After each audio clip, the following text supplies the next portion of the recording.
खबर ये कि कुछ देर में दिल्ली पहुंचने वाले हैं सीएम योगी आदित्यनाथ। अब दिल्ली में पीएम मोदी से मिलेंगे और योगी अमित शाह से भी मिल सकते हैं। कल नीति आयोग की बैठक में वो शामिल होने के लिए आए हैं, लेकिन कहा यह जा रहा है कि गृह मंत्री अमित शाह और प्रधानमंत्री नरेंद्र मोदी से अलग से मुलाकात उनकी हो सकती है। अब इसके मायने क्या है? मैं सबसे पहले हर्षवर्धन जी आपके पास आ रही हूं, क्योंकि बहुत से सियासी मायने इस मुलाकात के निकाले जा रहे हैं। एक तो नीति आयोग की बैठक है, वो अलग है, लेकिन दिल्ली आ रहे योगी, मिलेंगे नरेंद्र मोदी से, तो चर्चा की और विषय क्या रहेगा? आप जानते हैं किस तरह की चर्चाएं यूपी को इस वक्त घेरे हुए हैं। नहीं सुचेता, मुझे लगता है कि इसमें कोई बहुत जिसको कहें कि रहस्य नहीं है, कुछ ऐसा नहीं है कि जिसको कोई न जानता हो। निश्चित तौर पर उत्तर प्रदेश में जिस तरह के लोकसभा चुनाव परिणाम आए और उन परिणामों के बाद भारतीय जनता पार्टी का अपना जो फीडबैक सिस्टम है उसके जरिए जो कुछ आया है, जो रिव्यू मीटिंग में आया है, जो टिकट वितरण से लेकर कार्यकर्ता की प्रशासन नहीं सुन रहा है, वो सारी जो रिपोर्ट है उस सब पर चर्चा होने वाली। और अभी उसके बाद जिस तरह से उत्तर प्रदेश में मुख्यमंत्री और उप मुख्यमंत्री के बीच में एक अलग तरह का संघर्ष दिख रहा है, मुझे लगता है कि उस पर भी बात होगी और शायद इस मुलाकात के बाद उस पर विराम भी लगता हुआ दिखेगा। कम से कम ये उम्मीद आप कर रहे हैं। मैं एक बार वापस आ रही हूं आपके पास, आपका सिग्नल चला गया है। राजकुमार भाटी जी, बहुत ऑफर दे रहे हैं आपके नेता आजकल, पहले मॉनसून ऑफर, फिर विंटर ऑफर। अब ये जो ऑफर दिया है उन्होंने आज, क्या भाटी जी मुझे सुन पा रहे हैं? बहुत सारे ऑफर दे रहे हैं। अब दिल्ली से योगी आदित्यनाथ क्या ऑफर लेके जाएंगे? आपने तो दिल्ली वाले वाईफाई का भी जिक्र कर दिया आपके नेता ने। वाईफाई दिल्ली से चल रहा है, पासवर्ड यूपी में है। नहीं, लेकिन सोचने की बात यह, बंद कर दो, चलो बंद कर दो। सोचने की बात यह है कि ये भारतीय जनता पार्टी की अंदरूनी राजनीति के बारे में चर्चा है। आपकी हाँ। पूरी डिबेट उस पर केंद्रित है और भारतीय जनता पार्टी का प्रवक्ता इसमें डिबेट में शामिल नहीं है। आपने शायद उनको परिचय दिया नहीं या है ही नहीं। नहीं, वो इस डिबेट में नहीं है, बता देती हूँ। है बीजेपी का प्रवक्ता डिबेट में है या नहीं है? हाँ। अब देखिए, मैं यहीं से शुरुआत करता हूँ। मैं अब से पहले भी एक दूसरे चैनल पर था, उन्होंने स्पष्ट एंकर ने कहा कि भारतीय जनता पार्टी ने इस विषय पर प्रवक्ता भेजने से मना कर दिया है। बिल्कुल सही।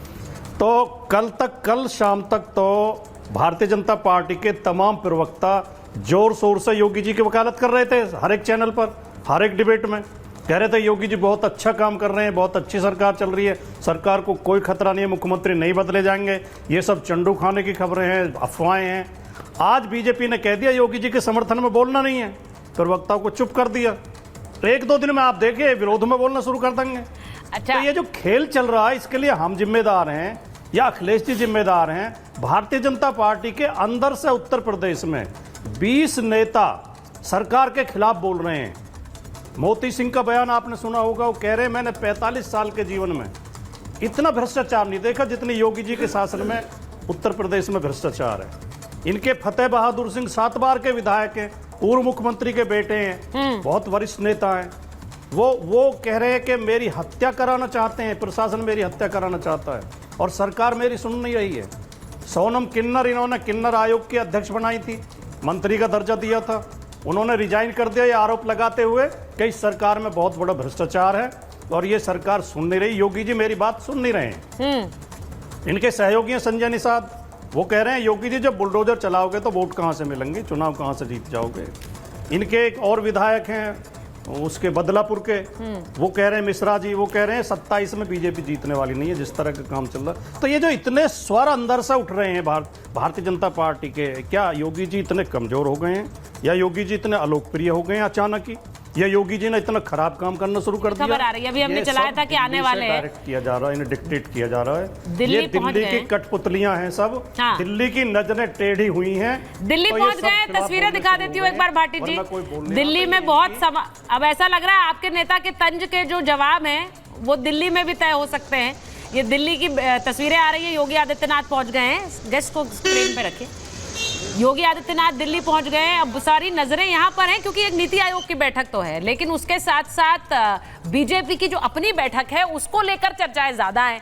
अब मैं ये पूछ रही हूँ भाटी जी, देखिए ऐसा होता है, हम लोग जो सियासी जो नेता होते हैं वो उन बैठकों उन शोज में ज्यादा जाते हैं जहां पर दूसरे वाले पर हमला करने का मौका मिलता है। तो ऐसा ही होता है, बीजेपी वाले आज आए नहीं, कई बैठकों में कई महाभारत के शोज में आप लोग नहीं आते हैं, बात करते हैं, आप आते नहीं हैं। तो ये बड़ा अजीब लगता है मुझे व्यक्तिगत रूप से लगता है हर मुद्दे पर बात करनी चाहिए, हर मुद्दे पर। अब क्या है ना हर्षवर्धन जी, अब इसके मायने निकाले जा रहे हैं कि योगी पर बोलने से मना कर रही है बीजेपी के नेताओं को। कहा जा रहा है, भाटी जी ये मीनिंग निकाल रहे हैं कि लोगों को कहा गया कि योगी का डिफेंस मत दो, जाकर योगी खुद डिफेंस देते रहे।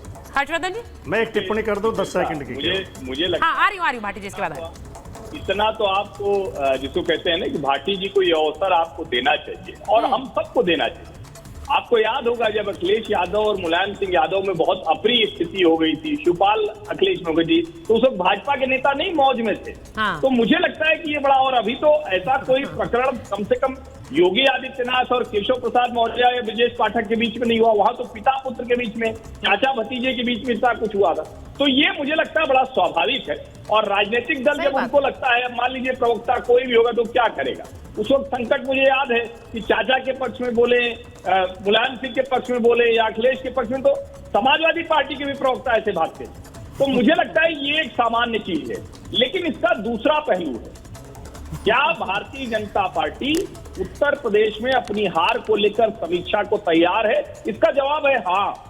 जब इस तरह की समीक्षा होती है तो ढेर सारे विरोधी विद्रोही स्वर के साथ साथ वो स्वर भी उठते हैं जिनकी कुछ आकांक्षा होती है, जिनकी कुछ इच्छा होती है, जिनको लगता है कि इस अवसर का लाभ मिलकर हमको कुछ मिल सकता है क्या। लेकिन मुझे नहीं लगता कि कोई ऐसी स्थिति बन रही है जिसमें उत्तर प्रदेश के मुख्यमंत्री की कुर्सी खाली हो। जब कुर्सी खाली होगी तब उसके बाद ये बात हो सकती है। और ये अभी जो भूपेंद्र चौधरी जो भारतीय जनता पार्टी उत्तर प्रदेश के अध्यक्ष हैं, हाँ। उन्होंने बड़ी स्पष्टता से कहा कि सीएम हटाए जाने को लेकर। पर हर्षवर्धन जी ये तो आप भी जानते हैं कि इस तरह के बयान आएंगे, ये स्वाभाविक है कि इस तरह के बयान आए, क्योंकि इस तरह की जब ये खबरें चल रही है कि एवरीथिंग इज नॉट वेल, क्योंकि वहां पर वो लखनऊ मंडल की बैठक ले रहे हैं, उसमें ब्रजेश पाठक नहीं पहुंच रहे हैं, वो प्रयागराज मंडल की बैठक ले रहे हैं, उसके अंदर केशव प्रसाद मौर्य नहीं पहुंच रहे हैं। अब 10 सेकंड भाटी जी बोलना चाहते हैं, फिर विशाल जी के बजाय भाटी जी कंप्लीट कर दीजिए, आप कुछ कहना चाह रहे थे। ने बहुत छोटी छोटी दो टिप्पणी करूंगा। पहले तो आपने कहा कि हम केवल उस डिबेट में नहीं जाते हैं किसी भी चैनल पे जहां सांप्रदायिक डिबेट होती है, धर्म जाति की डिबेट होती है। बाकी हमारी पार्टी की आलोचना हो हम कभी नहीं भागते, हम जवाब देते हैं। दूसरी बात, 52 दिन से ये समस्या क्या है, असली समस्या क्या है? हमें कोई इंटरेस्ट नहीं है कि मुख्यमंत्री बदले ना बदले, बीजेपी का अंदरूनी मसला है ये। लेकिन ये असली समस्या ये है कि भारतीय जनता पार्टी 52 दिन से एक सिर की तलाश कर रही है जिसके ऊपर हार का ठीकरा। अच्छा, ये आपने कैसे कह दिया कि हमें इंटरेस्ट नहीं है? आए थे भाटी जी, ये मॉनसून ऑफर, ये विंटर ऑफर, ये ऑफर आपके नेता देते जा रहे हैं, 100 ले आओ, सरकार बना लो। अरे भाई, ये सब बोलने के बाद आप कह रहे हैं हमें इंटरेस्ट नहीं है सीएम बदलने। ये कहिए कि उनके आपस में कोई बदल जाए, हमें इंटरेस्ट नहीं है, हमें इंटरेस्ट अपनी बनाने में, अपनी सरकार। ये बोलिए। मेरी पहले 2 टिप्पणी तो पूरी हो जाए जिनके लिए मैंने आपसे समय मांगा था। बहुत संक्षिप्त टिप्पणी कर रहा हूँ। पहली बात तो ये कि असली समस्या ये है कि इन्हें सिर नहीं मिल रहा जिसके ऊपर हार का ठीकरा फोड़ सके। हाँ। योगी जी कह रहे हैं मेरी मानी नहीं गई थी, मैंने कहा था इतने लोगों को टिकट मत दो नहीं तो चुनाव जीत जाते। अमित शाह ने मानी नहीं। अमित शाह कह रहे हैं योगी ने खुद टिकट चुनाव हरवाया। नरेंद्र मोदी की जो जीत का अंतर 1/3 रह गया, 1.5 लाख से जीते हैं, उसमें बीजेपी के लोग कानाफूसी कर रहे हैं। हाँ। कि योगी जी ने जानबूझ के उनका विरोध करवाया, उन्हें कम वोट से जीतने का कारण ये है। एक धड़ा ऐसा जो आरएसएस पे आरोप लगा रहा है कि आरएसएस के कुछ नेताओं ने टिकट बेचे। एक धड़ा ऐसा जो कह रहा बाहर से आए लोगों को टिकट दिए गए, बीजेपी के समर्पित कार्यकर्ताओं को नहीं दिए गए। तो ये इनका अंदरूनी मसला है। आखिरी बात जो हर्षवर्धन जी ने कहा, ये बात सही है, 2016-17 की स्थितियां हमारे लिए बहुत दुखदायी थी और बहुत नुकसानदायक थी।